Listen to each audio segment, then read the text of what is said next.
Hi, my name is Lauren Schneider and welcome to my infographic activity and presentation for Women and Gender Studies. I've written 4 things on the board and I want you to try and figure out what these 4 things have in common. The first being implicit bias training. The second, more access to parks and green spaces.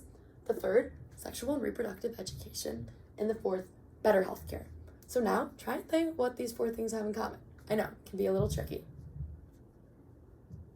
Okay, the answer is preeclampsia in Black women.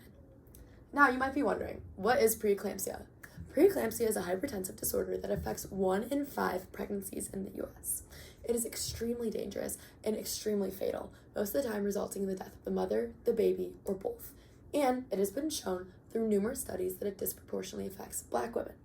It's because of these 4 solutions that I've come up with through my research that I believe could lower the rate of preeclampsia in Black women. The first being implicit bias training.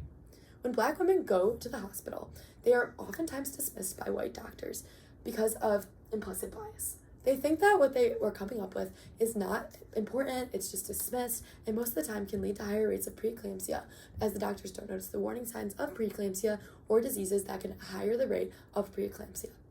Because of this, I believe that through implicit bias training and teaching doctors not to dismiss cases, we could lower the rate of preeclampsia.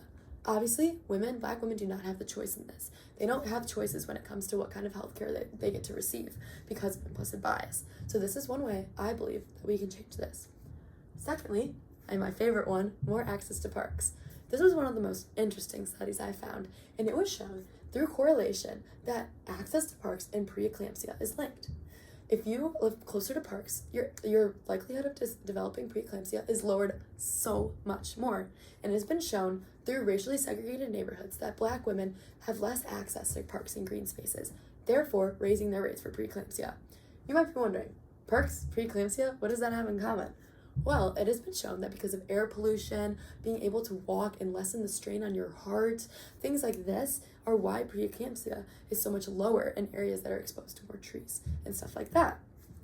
Thirdly, sexual and reproductive education. In one of the studies I found, they pulled a bunch of teenage Black women and asked them what they knew about sexual and reproductive health. A lot of the time, when it came to preeclampsia, they didn't even know what it was, but they knew that it disproportionately affected them.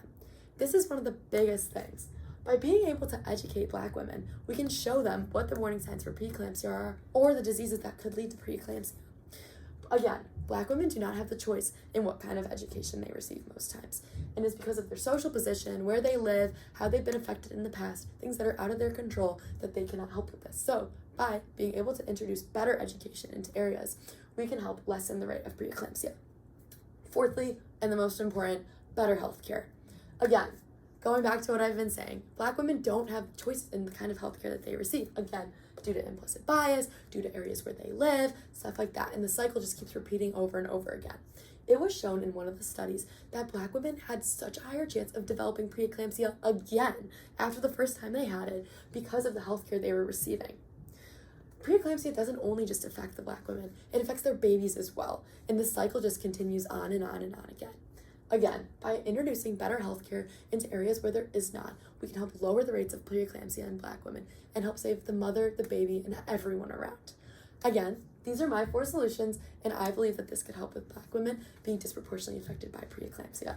If you have any questions, feel free to ask me, and thank you for your time.